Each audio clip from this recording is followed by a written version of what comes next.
What if the person everyone admires isn't the real you? What if the confident one, the funny one, the strong one? Is it just a role you learn to survive? And what happens when you become addicted to that role?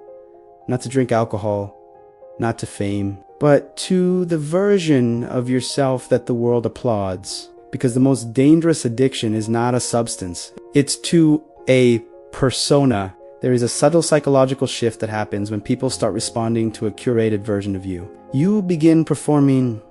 At first, it's harmless.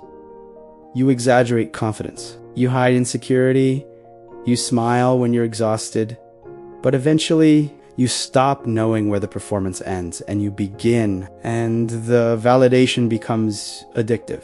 Not because you're narcissistic, but because approval feels like safety. Social media doesn't create insecurity, it exposes it. The endless scroll is not a curiosity.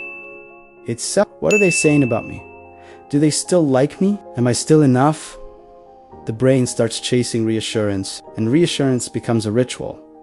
Not because you're weak, because your nervous system is hooked on feedback. Here's where it gets darker. The moment someone says, "I need a break," the world says, something must be wrong. We live in a culture that glamorizes burnout and questions boundaries, so asking for help gets framed as a collapse. But psychologically, it's strength. It's intervention before destruction. There's a painful psychological fracture when the public version of you receives more love than the private one. You start protecting the mask. Because if the mask cracks, you think love disappears. But love that depends on performance is not love. It's applause. And applause fades quickly. Now imagine this. You believe alcohol makes you social, braver, looser, fun. So you drink before events, after work, on weekends.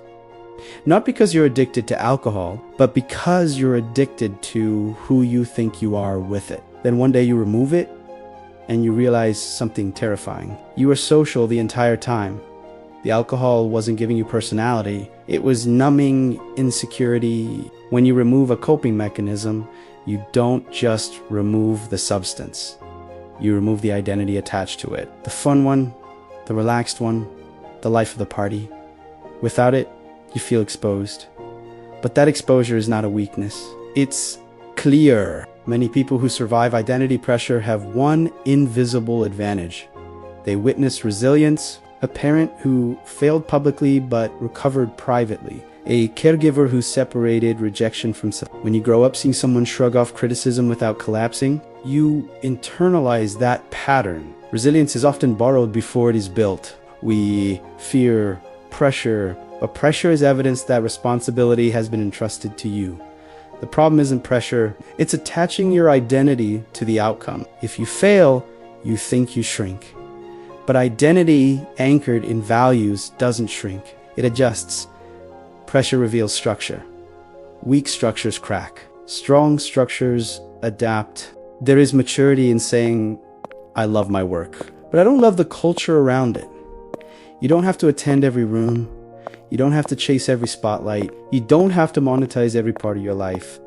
Boundaries are not antisocial. They are identity preservation. Stand next to a whale, a mountain, a storm. Suddenly your reputation disappears. Your status dissolves. Your follower count means nothing. Nature is the fastest way to remember how small your ego is and how large the world actually is. Humility restores identity. Here is the truth most people avoid. You are not addicted to attention, or alcohol, or praise. You are addicted to the version of yourself that feels safest in front of others. But the moment you learn that you are already enough without the mask, you stop performing, you start choosing. And when you start choosing, you stop living a fake life, you start living a protected one. Silence isn't emptiness. It's the place where the real you finally feel safe. Like and subscribe for deep knowledge.